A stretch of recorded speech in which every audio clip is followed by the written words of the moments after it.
बिहार के नवादा में circuit house में इस समय अपने कार्यकर्ताओं के साथ चंद्रवंशी समाज के जो नेता है वो पहुंचे और बैठक कर रहे हैं। यहाँ पर आपको बता दें कि बैठक में यह निर्णय लिया जा रहा था चंद्रवंशी को कैसे एकजुट करना है और आने वाला 2025 का विधानसभा चुनाव के लिए भी ये ललकार है। सीधा हम सर से बात कर रहे हैं। सर, आज यहाँ आए हैं, क्या कुछ उद्देश्य से आप आए हैं? हम एक सामाजिक अभियान में लगे हैं, कार्यकर्ता संपर्क अभियान में लगे हैं। आगामी 22 सितंबर को पटना के श्री कृष्ण मेमोरियल हॉल में चंद्रवंशी ललकार सम्मेलन का आयोजन किया है। उसकी सफलता के लिए हम जिले में आए हैं, कई जिलों का भ्रमण कर चुके हैं और आज नवादा में हैं। हम चंद्रवंशियों को ललकारने निकले हैं कि आप अपने गौरवशाली इतिहास को याद कीजिए। हम महाराज जरासंध के वंशज हैं। जब महाराज जरासंध यानी कि उस समय की राजनीति पर हमारा बोलबाला था। हम आज राजनीति में, शिक्षा में, पैसे में, सब में पिछड़ गए हैं, तो हमको भी कुछ करके आगे बढ़ना होगा। हमने समाज विकास के लिए 25 सूत्री फार्मूला भी पेश किया है, जो आपको पीला रंग का पर्चा है उसमें दिखाई पड़ेगा। तो हम चंद्रवंशियों को ललकारने निकले हैं कि आप शिक्षा अपनाइए, शिक्षा के माध्यम से आप आगे बढ़ सकते हैं। हमारा ललकार है कि ज्ञान के लिए पढ़ो, अधिकार के लिए लड़ो। हमारा दूसरा ललकार है कि शर्ट फेंको, कुर्ता पहनो, राजनीति पर कब्जा जमाओ। हम नौजवानों को ललकारने आए हैं कि अगर आप शिक्षा से, कंपटीशन वगैरह से निवृत्त हो गए हैं तो आप राजनीति में प्रवेश किए। राजनीति विकास की कुंजी है, राजनीति विकास की कुंजी है, इसलिए आप इसमें आगे आइए और कुर्ता धारण कीजिए। हम चाहते हैं कि जनता की समस्याओं का समाधान प्रदेश से कम होता है, राज्य जिला से कम होता है। सबसे ज्यादा समस्या का समाधान ब्लॉक से होता है, चाहे थाना हो, ब्लॉक हो, अंचल हो, जनता का काम यहीं से ज्यादा पड़ता है। तो हम ललकारने निकले हैं कि 5 कम नौजवान हर एक ब्लॉक में ऐसे पैदा हों जो फुल टाइमर चंद्रवंशी समाज के लिए और अति पिछड़ा वर्ग के उत्थान के लिए इसमें लगें। तो ये सब हमारा कार्यक्रम है। तो हम नारा दिया है, हमने चंद्रवंशियों को ललकारा है कि शक्ति दिखाओ, अधिकार पाओ। तो इसीलिए हमारा 22 सितंबर का ललकार सम्मेलन है, जिसमें चंद्रवंशी समाज के सभी बड़े नेता और सभी प्रदेश जिलों से हमारे साथी सम्मिलित होंगे।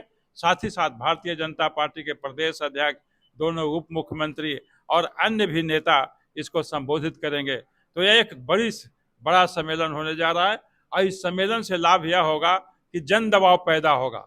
जहां एक और भारतीय जनता पार्टी पर भी दबाव पैदा होगा कि चंद्रवंशियों को आपने तो हृदय में स्थान दिया है, लेकिन और भी स्थान दीजिए। वहीं दूसरी ओर दूसरी पार्टियों पर भी दबाव पड़ेगा।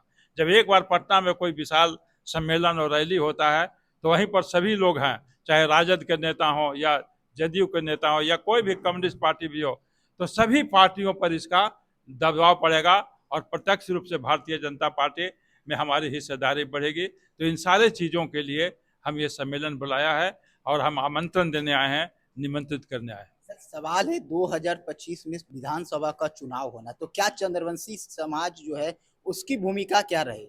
चंद्रवंशी समाज की भूमिका अपने को सशक्त करने में होगी। चंद्रवंशी समाज बहुत ही गौरवान्वित है कि भारतीय जनता पार्टी ने देश का पहला चंद्रवंशी, पहले राज्यसभा में कोई नहीं गया था, लेकिन मेरे माध्यम से चंद्रवंशी का प्रतिनिधित्व राज्यसभा में भेजा है। चंद्रवंशी लोग बड़े खुश हैं कि विधान परिषद में भी भाजपा ने ही दिया है। चंद्रवंशी खुश हैं कि विधान परिषद में भी भारतीय जनता पार्टी का ही प्रतिनिधि है। भारतीय जनता पार्टी के समर्थन से ही जदयू के नेता चंद्रेश्वर प्रसाद जी भी लोकसभा में थे। तो हम सारे सदनों में भाजपा और एनडीए के सहयोग से गए, लेकिन हम इतना ही के लायक नहीं है। हम इतना ही के लायक नहीं है, हमारी आबादी और ज्यादा है, तो हम और भी हिस्सेदारी की मांग करेंगे। ये सम्मेलन का एक उद्देश्य है और हमें आशा है, विश्वास है कि भारतीय जनता पार्टी ही हमारा कल्याण कर सकती है, क्योंकि हमने उदाहरण दिया कि अभी देश में 4 सदनों में, चारों सदनों में विपक्ष का कोई नहीं, भारतीय जनता पार्टी और एनडीए ने ही हमारा समाज को सबसे ज्यादा प्रतिनिधित्व दिया है। यह सामाजिक न्याय की बात है। राष्ट्रीय पिछड़ा वर्ग आयोग, उसको भी संवैधानिक दर्जा ये हमारा भारतीय जनता पार्टी और नरेंद्र मोदी जी की ही सरकार ने दिया है। नरेंद्र मोदी जी खुद ही चाय बेचने वाले के बेटा हैं, तो हमारे दुख दर्द को समझते हैं और हमें उम्मीद है कि हमें और भी प्रतिनिधित्व मिलेगा। हम अपने समाज को भी मजबूत करेंगे और भाजपा को भी मजबूत करेंगे, ताकि भाजपा फिर हमारी ओर और भी ज्यादा ध्यान दे। हम इतना से संतुष्ट नहीं है, खुश हैं लेकिन संतुष्ट नहीं है, हम अधिक से अधिक की और कोशिश करेंगे। सवाल है सर, आपने पार्टी की बात करी, आपने भारतीय जनता पार्टी का तारीफ किया क्योंकि आप उससे राज्यसभा सांसद हैं। मेरा सवाल है कि क्या इंडिया अलायंस बिहार में लालू और तेजस्वी और देश में राहुल गांधी, क्या ये आप लोगों को क्या सम्मान नहीं देते हैं? बिल्कुल नहीं देते हैं, हम ही को नहीं, पूरे पिछड़े वर्ग को कांग्रेस पार्टी ने कब सम्मान दिया? काका कालेलकर आयोग 1953 में बना, 55 में रिपोर्ट आ गया, क्यों नहीं रिपोर्ट लागू हुआ? ये कांग्रेस की सरकार थी। मंडल कमीशन का रिपोर्ट 1980 में आ गया, क्यों नहीं उसने लागू किया? केवल चंद्रवंशी की बात नहीं है, जादव, कुर्मी, कोई कुशवाहा, सभी लोग को उसमें लाभ की बात थी। कभी कांग्रेस पार्टी ने लाभ नहीं दिया, नहीं लागू किया। हम लोगों ने आंदोलन किया है, मैं तो गोली खाया हूं, अन्य नेता आंदोलन किए होंगे रोड पर, इनकलाब जिंदाबाद, वह भी अच्छी बात है, परंतु मैं तो गोली खाया हूं। ये जो देख रहे हो 315 की गोली है, दिस इज 315 गोली आरक्षण के लिए। तो कभी भी कांग्रेस पार्टी नहीं रही है। ये बड़ा दुखद और दुर्भाग्यपूर्ण है कि मुलायम सिंह यादव जी की पार्टी, अखिलेश यादव की पार्टी, लालू यादव और तेजस्वी यादव की पार्टी ऐसे आरक्षण विरोधी के पक्ष में चली गई है। ये बहुत दुखद दुर्भाग्यपूर्ण है।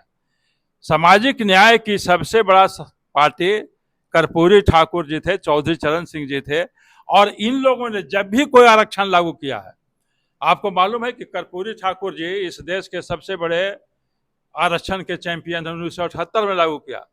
1978 में जब लागू किया था, कांग्रेस ने विरोध किया और जनसंघ का समर्थन था, जनसंघ जनता पार्टी में था, तब यह लागू हुआ। अभी जो नीतीश कुमार पंचायतों में आरक्षण लागू किए हैं 2006 में, किसकी सरकार थी? भारतीय जनता पार्टी के समर्थन की सरकार थी। बीपी सिंह ने आरक्षण लागू किया, उसमें किसका समर्थन था? बीपी सिंह जी के पार्टी को, हम लोग उस समय उसी पार्टी में थे, उनको कोई बहुमत नहीं था, भारतीय जनता पार्टी का समर्थन था।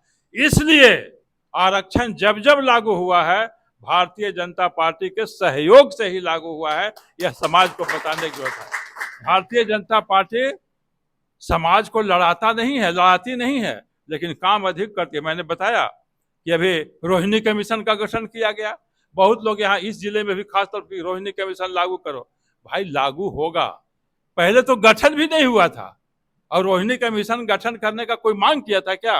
ये नरेंद्र मोदी जी गरीब के बेटा है, इसलिए उनको ध्यान गया कि हम अति पिछड़ों तक के कैसे लाभ पहुंचावे, उनको लाभ पहुंच रहा है कि नहीं पहुंच रहा है, इसलिए उन्होंने कमीशन बनाया। समय आएगा तो वो लागू भी होगा। इसलिए इंडी गठबंधन, हम नहीं मानते हैं कि लालू यादव आरक्षण विरोधी है, मैं ये नहीं कहूंगा, लेकिन आरक्षण के नाम पर तो परिवारवाद करते हैं। दूध का बैनर लगा के उस दुकान में ताड़ी बेचते हैं, दूध का बैनर लगा के उस दुकान में ताड़ी बेचते हैं, सामाजिक न्याय का बोर्ड लगा के परिवारवाद करते हैं, भ्रष्टाचार करते हैं। सामाजिक न्याय और सबसे बड़ी समरसता की पार्टी है तो भारतीय जनता पार्टी। हम भारतीय जनता पार्टी के लिए जी जान से मेहनत करेंगे, यह भी हमारा निर्णय है।